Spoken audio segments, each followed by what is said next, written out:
کا سیدنا مولانا محمد و مولانا محمد وسلم صلاۃ و سلام علیک یا رسول اللہ صلی اللہ تعالیٰ علیہ وسلم۔ وضو کو توڑنے والی چیزوں میں سے چند چیزیں یہ بھی ہیں، ان میں سے ایک چیز یہ بھی ہے کہ آنکھ، کان، ناک جس کو ہم ٹنڈی بولتے ہیں، اور پستان وغیرہ میں دانہ یا ناسور کوئی بیماری ہو، ان وجوہ سے جو آنسو یا پانی بہے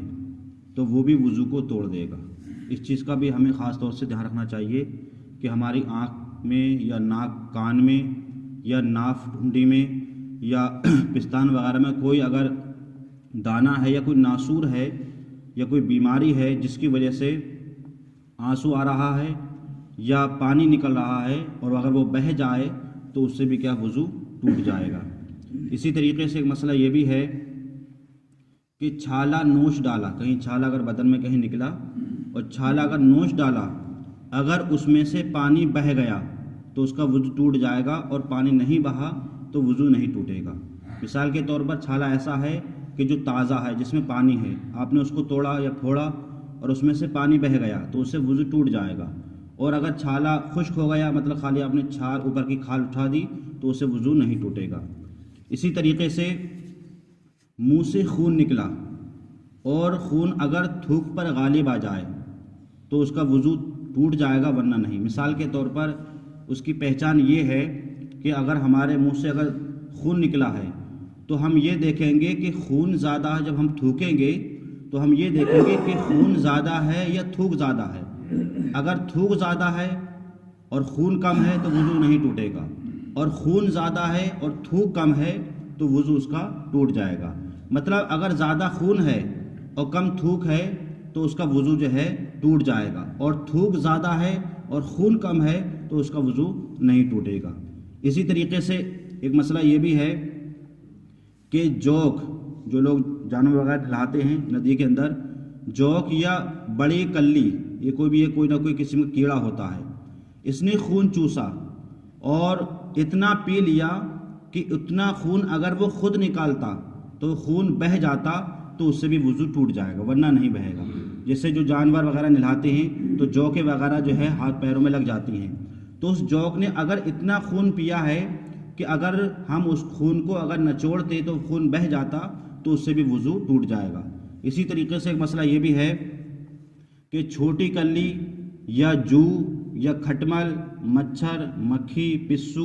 وغیرہ نے اگر خون چوسا تو اس سے وضو نہیں ٹوٹے گا، کیونکہ یہ چھوٹے چھوٹے جو کیڑے مکوڑے ہوتے ہیں یہ تھوڑا سا ہی سوئی کی نوک کے برابر ہی خون چوستے ہیں، یہ زیادہ خون چوس نہیں پاتے ہیں، اس لیے انہوں نے اگر خون چوسا، مطلب جو نے یا کھٹمل نے یا مچھر نے یا مکھی نے یا پسو نے، تو اس سے بھی وضو نہیں ٹوٹے گا۔ اسی طریقے سے ایک مسئلہ اور بھی ہے جو ہم لوگوں کے ساتھ خاص کر پیش آتا ہے کہ ناک صاف کی، اس میں سے جمع ہوا خون نکلا تو اس سے وضو نہیں ٹوٹے گا۔ کبھی کبھی ایسا ہوتا ہے کہ ناک میں خون نکلتا ہے اور وہیں جم جاتا ہے، بعد میں ہم لوگ جب ناک صاف کرتے ہیں تو سوکھا ہوا خون باہر نکلتا ہے تو اس سے وضو بھی نہیں ٹوٹے گا۔ اسی طریقے سے نارو سے رطوبت بہے تو اس سے وضو ٹوٹ جائے گا۔ نارو ایک ایسی بیماری ہے جو انسان کے بدن پر ظاہر ہوتی ہے، اور اس کی صورت کیا ہوتی ہے؟ پورے بدن پر دانے سے ہوتے ہیں، تو ان دانوں میں سے اگر رطوبت بہے گی تو اس کا وضو ٹوٹ جائے گا، اور اگر دھاگا نکلے گا تو اس سے اس کا وضو نہیں ٹوٹے گا۔ ایک بیماری ہے، ایک دانے پیدا ہوتے ہیں، کبھی کبھی تو اس میں سے رطوبت پیدا ہوتی ہے اور کبھی کبھی ان دانوں میں سے دھاگا نکلتا ہے، جس کو ہم کھینچتے ہیں تو باقاعدہ ایک دھاگے کی صورت میں ایک چیز ہوتی ہے لمبی لمبی سی، تو اگر دھاگا نکلے ان دانوں میں سے تب تو وضو نہیں ٹوٹے گا، اور اگر رطوبت نکل رہی ہے تو اس سے وضو ٹوٹ جائے گا۔ اسی طریقے سے ایک مسئلہ اور بھی ہے کہ جو لوگ نابینا ہیں، اندھے ہونے کی وجہ سے آنکھ سے جو رطوبت کسی مرض کی وجہ سے نکلتی ہے، کوئی شخص نابینا ہے، اللہ تعالیٰ کسی کو نابینا نہ کرے، اگر کوئی ہے شخص ایسا کہ جس کی کسی مرض کی وجہ سے جو رطوبت اس کی آنکھوں سے نکلتی ہے تو اس سے بھی کیا وضو ٹوٹ جائے گا۔ اسی طریقے سے خاص مسئلہ یہ بھی ہے کہ منہ بھر قے کی، قے کہتے ہیں ہم لوگ الٹی کو، اگر کسی شخص نے منہ بھر قے کی، چاہے وہ قے الٹی کھانے کی ہو یا پانی کی ہو یا سفرا کی ہو، صفرا بولتے ہیں زرد پانی کو، جو آپ نے دیکھا ہو کبھی کبھی جب ہم الٹی کرتے ہیں تو پیلا پانی جو کڑوا ہوتا ہے وہ منہ سے نکلتا ہے۔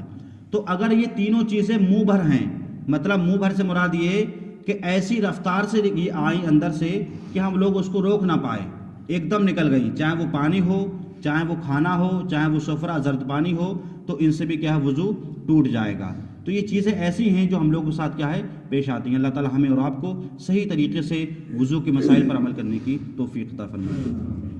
اللہم صلی